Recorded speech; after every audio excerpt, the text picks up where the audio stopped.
Uncle আমি আপনার মেয়েকে বিয়ে করতে চাচ্ছি। ছয়তে কই থেকে আইসা পরে এসব টোকায় মোকায় গরিবের গন্ধ। আপনার মেয়ে কিন্তু আমার ভালোবাসে।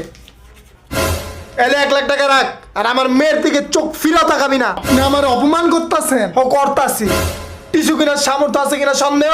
আইসে বড়ুক বাড়ির মেয়ে বিয়ে করতে। আপনার লগে আর এই বিষয়ে কোনো কথা কেন? আপনার মেয়ের লগে কথা কর কর। আমার মেয়েও তোমার মতো গরিবের সাথে বিয়ে করবে না। F U. হ্যালো আব্বু, আঙ্কেলের বিজনেসে কোনো প্রকার ইনভেস্টমেন্ট করেন না। তোমার বাবার নাম কি? আনোয়ার। তুমি আনোয়ারের পোলা? বাবা দেখো এমন কইরো না। আমি করমু, আমার কোম্পানি তাইলে দেউলিয়া হয়ে যাইব। যাক, আমার মেয়েকে আমি অবশ্যই তোমার সাথে বিয়ে দিব। গরিবের মেয়ে আমার দরকার নাই। আমি তো জানতাম না তুমি যে আনোয়ারের ছেলে। তো আমি কি করবো আপনি জানতেন না? তোমার পায়ে পড়ি, লাভ নাই। তোমার পাটা দাও, আমি 4টা দেই। সর। আচ্ছা শুনো, আমার বোনের একটা ফুটফুটে সুন্দর মেয়ে আছে। তুমি চাইলে আমার মেয়েকে প্লাস ওর মেয়েকে বিয়ে করতে পারো। আচ্ছা বাবা, আমি তোর গোলামি করবো। লাগবো না। আচ্ছা আপনি কি চাচ্ছেন? আপনি আপনার বউরে তালাক দেন। হ্যালো বউ, তুই 3 তালাক। স্যার এখন ইনভেস্ট করবেন তো? না। আর কি চান? আপনার লেগে আমি আমার বউরেও তালাক দিয়ে দিছি। আমি কি আপনার কইছি আপনি আপনার বউরে তালাক দিলে আমি আপনার কোম্পানিতে ইনভেস্ট করুন?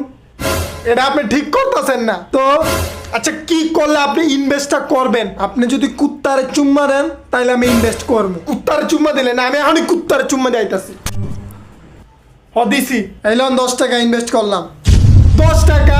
আপনি কইছেন আপনি ইনভেস্ট করবেন। আমি কি কইছি 1 কোটি ইনভেস্ট করবো? এই আনোয়ারের পোলা জানোয়ার। কি ভাই কইতাছে? একটা অপশন তো দেন রে ভাই। একটা অপশন দিতাছি, অনলাইনে এখনই যাবেন গিয়া বলবেন আপনি একটা ছাগল। আচ্ছা ঠিক আছে। হ্যালো গাইস, আমি একটা ছাগল। খুশি? এখন ইনভেস্ট করেন। আপনি আব্বারে কন, আমি তো কামাই না, আমি কইতে করবো 1 কোটি টাকা ইনভেস্ট। এই জন্যই কখনো কাউকে দুর্বল ভেবে তুচ্ছাই করবেন না। আসলে ছেলেপক্ষের উদ্দেশ্য ছিল কি সমান সমানে বিয়া করা, কিন্তু আমাদের লেভেলটা আবার একটু ডাউন ছিল। এই ডাউন থেকে উপরে ওঠানোর জন্য ওর বাবা বলছে যে আমাদের কোম্পানিতে 1 কোটি টাকা ইনভেস্ট করবে। তো 1 কোটি টাকার কথা ভাববা আমি তো ভাবছি যাই হ্যাঁ তোমরা বড় লোক, তা আমরা কি গরিব সরিব বিয়ে করতে পারি? তো আমি অ্যাকচুয়ালি জানতাম না যে ওর ছেলেটাই ওইটাই ওরই ছেলে।